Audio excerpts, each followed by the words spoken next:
Hi, my name is Nadine. I live in Austin, Texas. Have you ever seen people who are radiant? They seem to glow from within, and like moths to a flame, people seem to flock to them. What is their secret?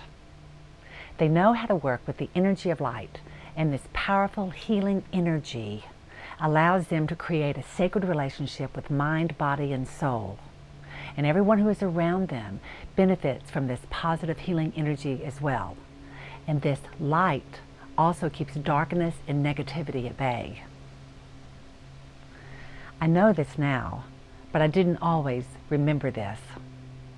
5 years ago, I lived in Dallas, Texas, and I had a life that most people dream about. I was married, had a healthy 10-year-old son, I lived in a beautiful home, and I had a job that paid me a lot of money. However, on the inside, I was a mess. I was taking antidepressants to deal with depression and anxiety that I felt throughout the day, and at night I was taking sleeping pills just to sleep, usually with a couple of glasses of Chardonnay. One night, as I was getting ready to retire, I couldn't find my sleeping pills. I looked everywhere, and then it dawned on me that I had left them at the hotel where I'd stayed the night before, traveling on business. I was distraught. I knew I was in for a long night ahead. So I decided, since everyone else had gone to bed, that I was going to go outside in my backyard. And it was a beautiful moon out. Normally, my backyard was a sanctuary. I had a garden where I'd grown vegetables, and I loved to be out there. But it had been months since I had even been in my backyard. I had disconnected from my life. So I went and sat up under an old oak tree. When I sat under this tree, which comforted me, my back up against the old trunk, I started to cry. And I hadn't cried in a long time because I was so numbed out from the antidepressants. So it was a relief just to cry. I put my hands in prayer fashion and I started to pray to God. I prayed with all my heart and soul to please, please help me find the light again. Please show me a sign that I was going to be okay. After praying, I opened my eyes and I saw a flicker of light off to the right. And the light went out, and then I noticed another light a couple of feet away. And then another and another and another light, until before long my entire yard was illuminated by this beautiful, breathtaking light.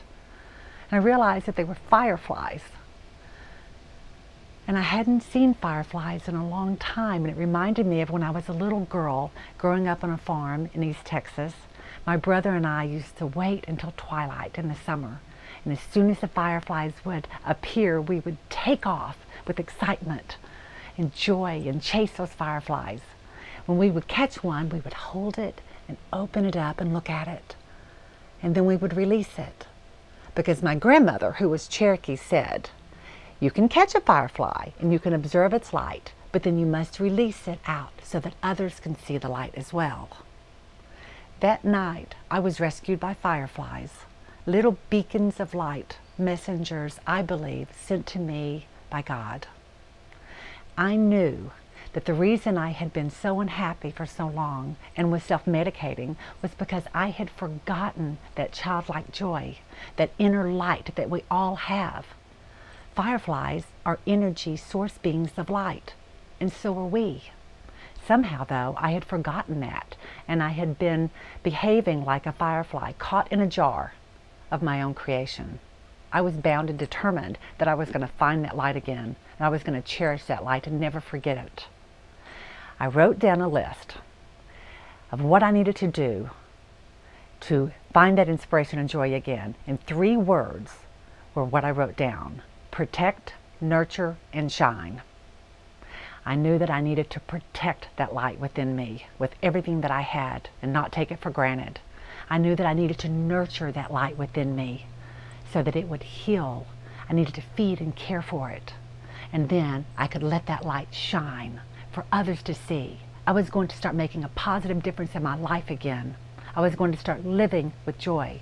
And I was going to also be an inspiration and a beacon of light for others.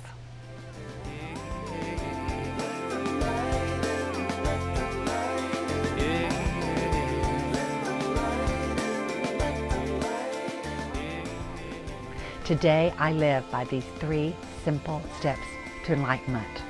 I protect, I nurture, and I shine this light. And I work with others to help them also realize their full potential and to keep that one thought inspiring them all throughout the day to let that light shine. So I ask you, are you ready to make a positive difference in your life? Are you ready to let your light shine?